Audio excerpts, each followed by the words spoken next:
చలో ఇక క్రిస్మస్ వస్తుంది. ఇక వెళ్తారు, ఇక పండుగ క్రైస్తవులు వెళ్తారు. ఇప్పుడు చర్చిలు మీకు ఎక్కడ ఫుల్గా కనిపించాయి. మీరు ప్రతి సండే వెళ్ళి చూడండి, చర్చిలు మీకు ఎక్కడ ఫుల్గా కనిపించాయి. ఇప్పుడు క్రిస్మస్ రాగానే కథం పండుగ క్రైస్తవులు ఇక బయలుదేరుతారు. అబ్బా, చర్చిలు అన్నీ నిండుకపోతాయి. వీళ్ళు మామూలు టైంలో వెళ్ళరు, పండుగల పూట వస్తారు. అప్పుడప్పుడు గుడ్ ఫ్రైడేకి, క్రిస్మస్కి అప్పుడు వచ్చి పండుగ చేసుకొని హ్యాపీ క్రిస్మస్, గుడ్ ఫ్రైడే అని చెప్పేసి ఇక సెలబ్రేషన్ చేసుకొని వెళ్ళిపోతారు.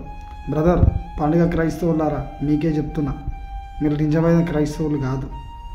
మీరు పబ్లిక్లా యేసుప్రభు నిజమైన దేవుడు అని చెప్పి ఒప్పుకోలేరు అనుకో, దేవుడు కూడా మీరు మరణించిన తర్వాత పరలోక రాజ్యానికి వచ్చినాక నేను మిమ్మల్ని ఎరగను అని చెప్పేసి దేవుడు అంటాడు.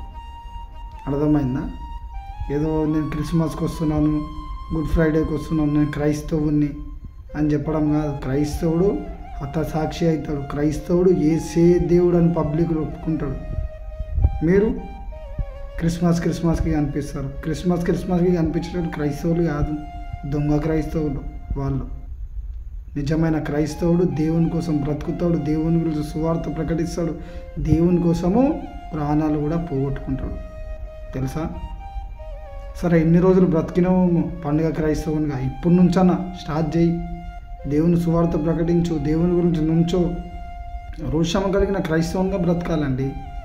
ఈరోజు నువ్వు పబ్లిక్లో జనాల మధ్యలో యేసుప్రభువే దేవుడు అని చెప్పేసి ఒప్పుకున్నప్పుడే నువ్వు చనిపోయిన తర్వాత పరలోక రాజ్యానికి వచ్చిన తర్వాత అప్పుడు తండ్రి కూడా నిన్ను ఒప్పుకుంటాడు. ఈ భూలోకంలో నువ్వు ఒప్పుకోలేవా? దేవుడు కూడా ఒప్పుకోడు.